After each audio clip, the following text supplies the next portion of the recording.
86. hadis.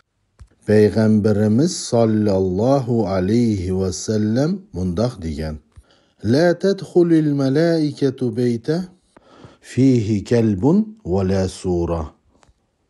İşt bar uyga ve surat bar uyga perişteler kirmeydi. Bu hadiste periştelerge uyga kiridiganga tosaqlıq qılıdigan iki sebep toğrusida aytilgan. Ularning birinchisi bo'lsa, u isht. Aslida isht tutishni islom dini chek soladi. Biroq buningdan mustasno bo'lgan 3 ahvol bordir. Ularning birinchisi bo'lsa, mal varangni qo'rg'ash uchun tutgan isht. Ikkinchi sabab bo'lsa, u bog' varang, ola, uylarni saqlash uchun, qo'rg'ash uchun tutgan ishtdir. Üçüncüsü bo'lsa, u o'g'i chiqadigan isht. Mushu 3 sebep bo'lmay turib, ish tutgan odamning yaxshi amallaridan kunda bir qarat ko'yib ketadi dedi Peygamberimiz sallallahu aleyhi ve sellem. Periştelerni uyga kirgizmaydigan ikkinchi to'saqliq bo'lsa, u jonivorlarning surati.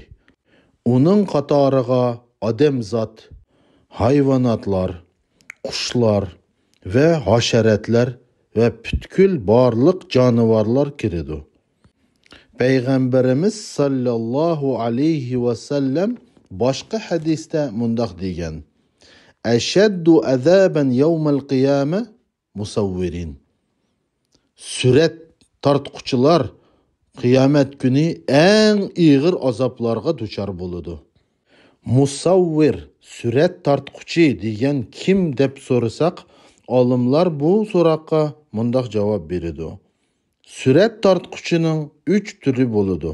Birinchisi bo'lsa, u loydin bo'lsin yoki gipsdan yoki plastilindan jonivorlarning haykalini yasagan odamdir. Uning ikkinchi turi bo'lsa, u qog'ozda qalam bo'yoqlar bilan jonivorlarni suratga solgan odamdir. Onun üçüncü türü bolsa, o bugünkü gündeki aparat, fotoaparat, telefon ya video kamera şularga sebepsiz canavarlarını düşergen adamlar kiridi. Hürmetlik dindaşlar ve Allah'ın razılığını izdikici qerindaşlarım, biz bu meselege çok ihtiyat kılışımız gerek. Bu meselede üyümüzge perişte kirmese, undaq üyler cin şeytan bilen dolar. Allah subhanahu wa ta'ala her birimizning uylarini tozalab, her birimizning uylarini bereketli qilsin ve bizni her türlük yamanlıklardan saqlab, dinimizde tushunuk bersin.